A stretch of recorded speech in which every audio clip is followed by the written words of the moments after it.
Está começando mais um Cinemando. Hoje eu falo sobre Mad Max, lançado em 1979 e dirigido por George Miller. Como é que pode um filme australiano que custou 400 mil dólares fazer sucesso mundial e arrecadar mais de 100 milhões de dólares? O segredo pra mim é a originalidade, porque o cara simplesmente conseguiu fazer um faroeste de carros e motos no mundo pós-apocalíptico. Porra! E se você tá duvidando de mim, hoje no Cinemando a gente vai fazer a relação entre esse gênero mais do que americano, que é o western, o faroeste, com esse filme maravilhoso que é Mad Max. E a primeira grande relação que a gente pode fazer é a ambientação, é o cenário. E num clássico velho oeste, você tem aqueles desertos, montanhas, né, grandes planícies, porra, aquela imensidão de terra. E o George Miller foi no deserto australiano encontrar o cenário pro filme dele. E ficou muito bom, cara. Você tem aquelas planícies extensas, aquele cenário árido, seco, né, cara? Muito bizarro. E que acabou funcionando muito bem como um cenário pós-apocalíptico. E aí nós entramos no segundo elemento. E já que eu falei do cenário, a gente vai falar agora daquelas cidadezinhas, saca, do Velho Oeste, que tem uma ruazinha só, um salão, tem uma delegacia, é tudo enlameado. Aí, tipo, os forasteiros chegam na cidade e todo mundo vai pra varanda, né? Tipo, curiosos, assim, tem um bêbado do bar. Porra, clássico. E é claro que isso tem em Mad Max.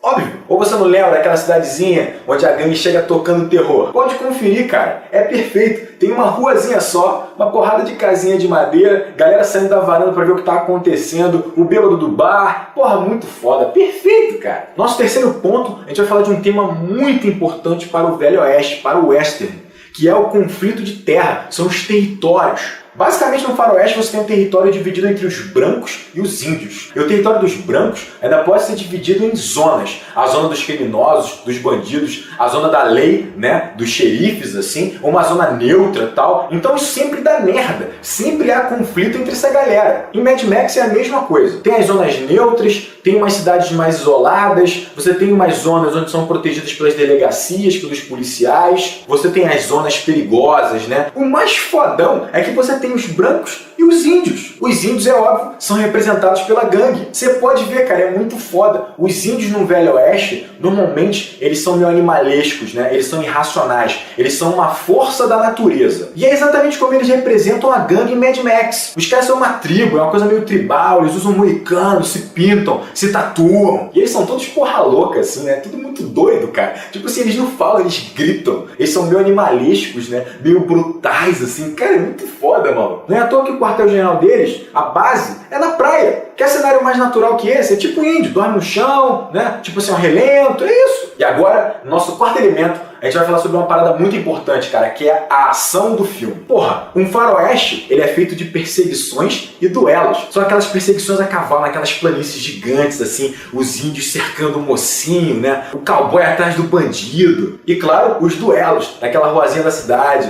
o vilão e o mocinho, um de frente pro outro. Quem saca a primeira pistola, close no olho, close na arma. Pô, muito foda, cara. Tensão pura. E isso tá recheado em Mad Max. É só você trocar o cavalo e a diligência pelo carro e a moto. Chega ao ponto de um carro ficar virado pro outro, assim, na estrada, saca? Eles vão bater. Quem vai desviar primeiro? E o filme é tão recheado de explosões e perseguições que o trailer que eles fizeram para divulgar nos Estados Unidos só tinha isso. O Mel Gibson, ele era tão desconhecido que os caras ficaram com medo de colocar o cara no trailer. E aí colocaram só as perseguições. E o roteiro ainda tinha muito mais perseguições, cara. A questão é que eles não tinham dinheiro e tiveram que cortar uma porrada de cena. E a situação financeira do projeto era tão complicada que o George Miller, o diretor, ele teve que doar a própria caminhonete para ser destruída em cena. E se você tem perseguições e duelos, você tem que ter violência. Esse gênero tipicamente americano, que é o faroeste, ele trouxe para o cinema essa violência visceral, brutal, entre os brancos e os índios. Olho por olho, dente por dente, vingança. E Mad Max é um filme violento, é um filme visceral. E não é só uma violência visual, não. É uma violência também sugerida, o que é muito mais forte. Tem um casal que é estuprado pela gangue,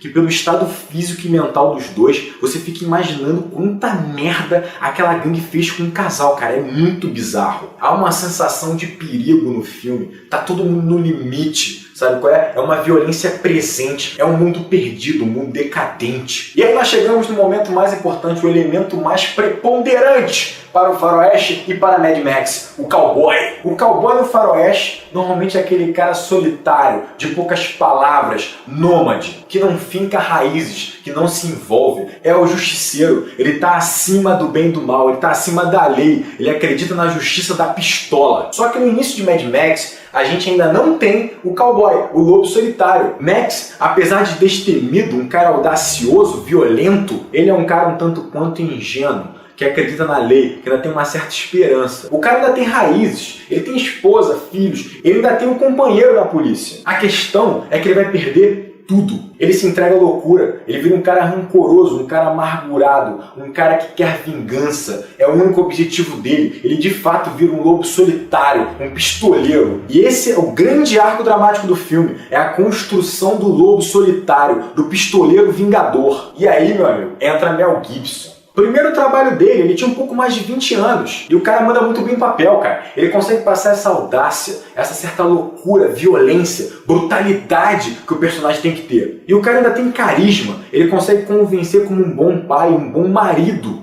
Porra, muito foda! O mais louco é você imaginar que ele não iria fazer parte desse projeto. O George Miller queria um cara muito mais brutal, mais velho, mais barra pesada. Não um moleque que não tinha pelo na cara, que era a porra do Mel Gibson. Conta-se que o Mel Gibson ele foi por acaso pro teste de Mad Max com um amigo e os caras da produção eles ficaram alucinados. Porque o Mel Gibson ele apareceu pro teste com a cara toda inchada, estourada, machucada. Tudo porque o cara se meteu numa encrenca na noite anterior num bar, caiu na porrada, saiu todo fudido. O George Miller olhou aquele moleque todo machucado, todo estourado e falou, porra, esse é o cara que a gente precisa. E assim surgiu o Mel Gibson, que teve que dublar todo o filme quando ele foi lançado nos Estados Unidos, porque a distribuidora achou que os americanos não iam entender aquele inglês carregado no sotaque australiano.